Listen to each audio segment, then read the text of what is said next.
Welcome to another episode of Convicts and Cops, the channel that focuses on organized gangs and the officers that combat the street and prison virus that infects our nation.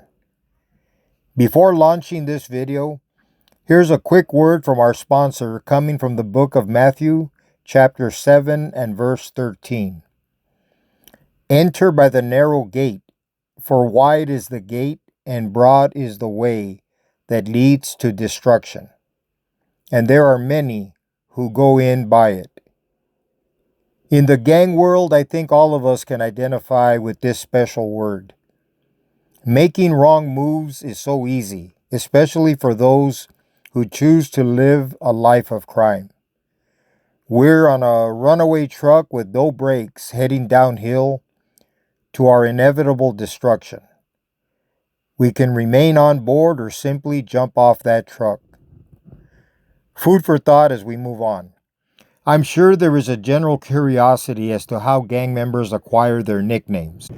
Like many folks in life, physical characteristics, certain deeds we have performed, or other personal events connected to individuals play a significant role in how a moniker is either selected or slapped upon each of us.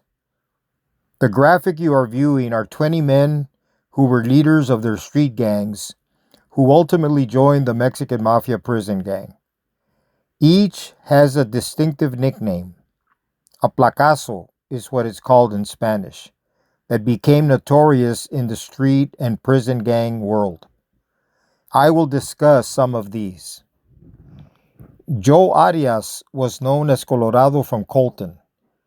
As you can see, Colorado was a redhead, and Colorado is the Spanish word for the color red.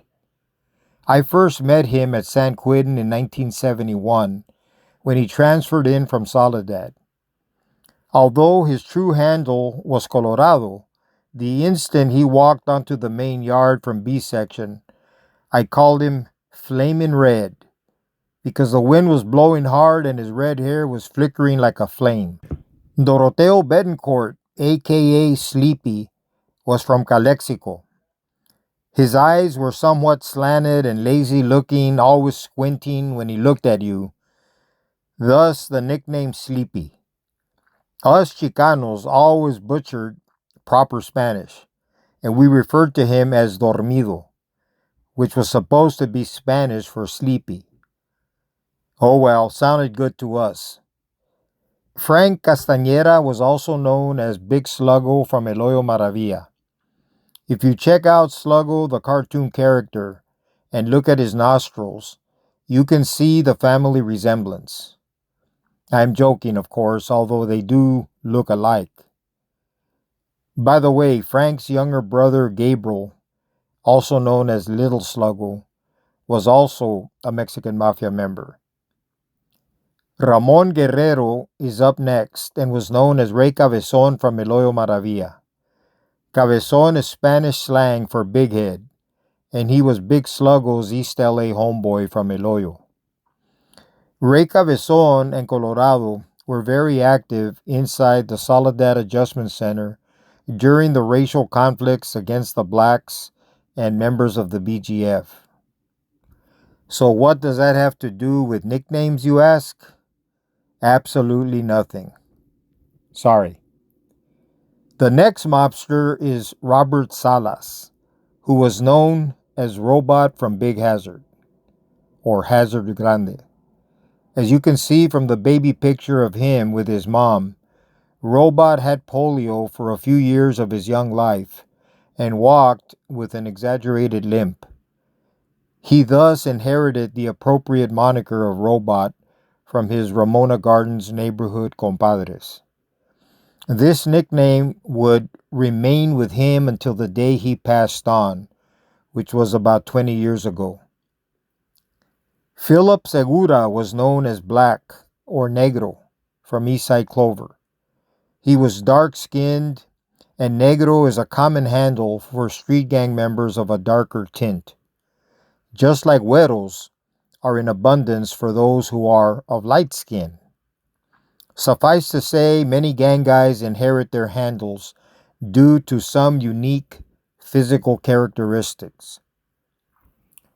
The next four guys' unique monikers were unrelated to their physical attributes.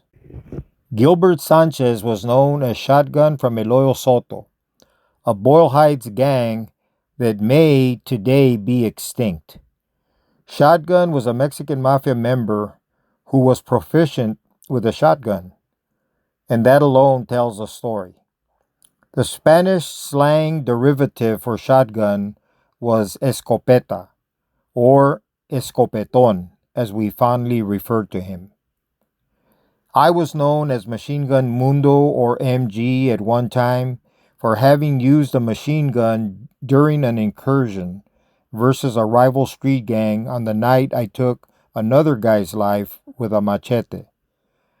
Let's just say that that day in May of 1969 was somewhat busy for me.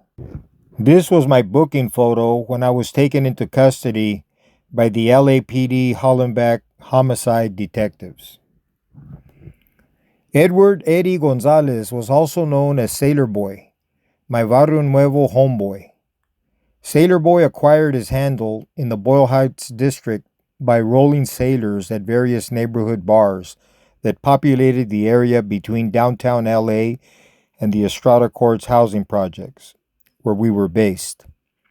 Sailor Boy and George McCarthy, an Irish-American member of our Tiny's clique, made it a fun pastime to relieve sailors of their hard-earned money. Abraham Hernandez was a gang member from Sacramento, also known as Ice Pick Abe. Now, for those of you who accuse me of being antisocial and not engaging with my YouTube viewers, here's a Q&A quiz for you.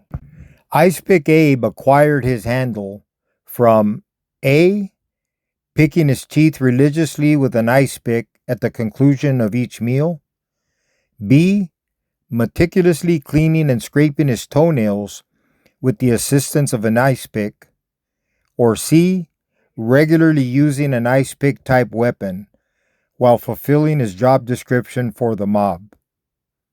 Let's see how many of you figure this one out. Now let's get into some gang names that were not very desirable by their owners. Manuel Torres was known in the gang and prison world as Gordo from La Rana. Sometime in the mid to late 1960s, while doing time in prison, his placaso would change from Gordo to Tati. And that was that. I mean, who really wants to navigate through the gang life being called Fat Boy? Gilbert Silva was notoriously known as Goofy from Florencia 13.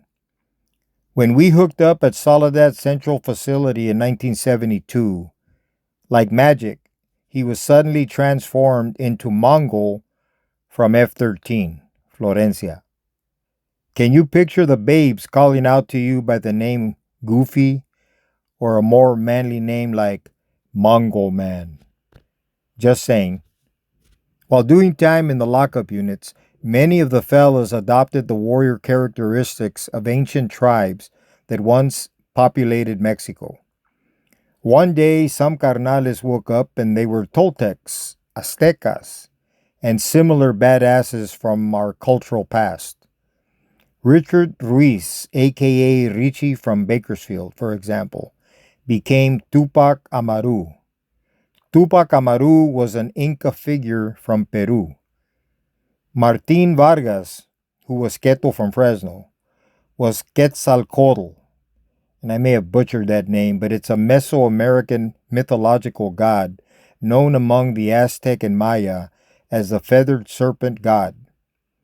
Art Blajos, Conejo from Primera Flats, was Tochin, which literally means rabbit in Nahuatl, a language still spoken by a few million Mexicans, and it's the name for rabbit.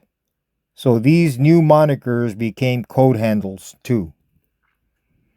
Completing the list are Robert Cabral, aka Nego from Colton, who we gave him the handle of Frank Nitty. And there again is another example of how we copied and pasted and and utilized some of the terms.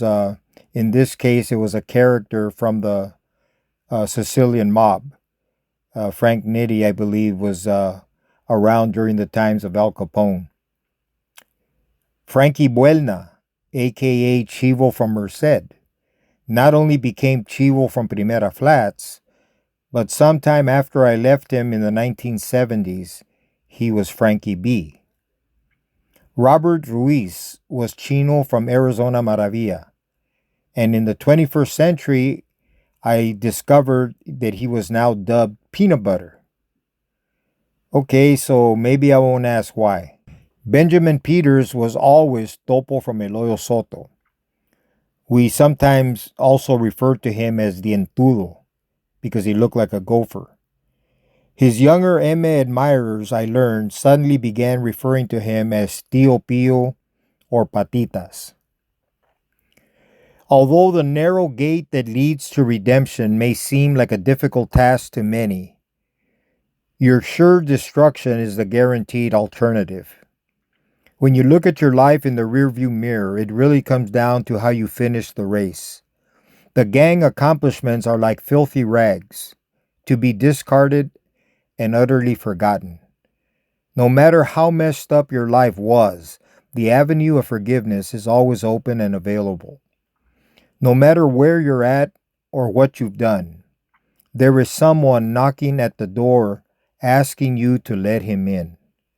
My prayer for you is that you open the door and let him into your heart. Receive Jesus Christ right now as your Lord and Savior. Good night to all, and God bless you.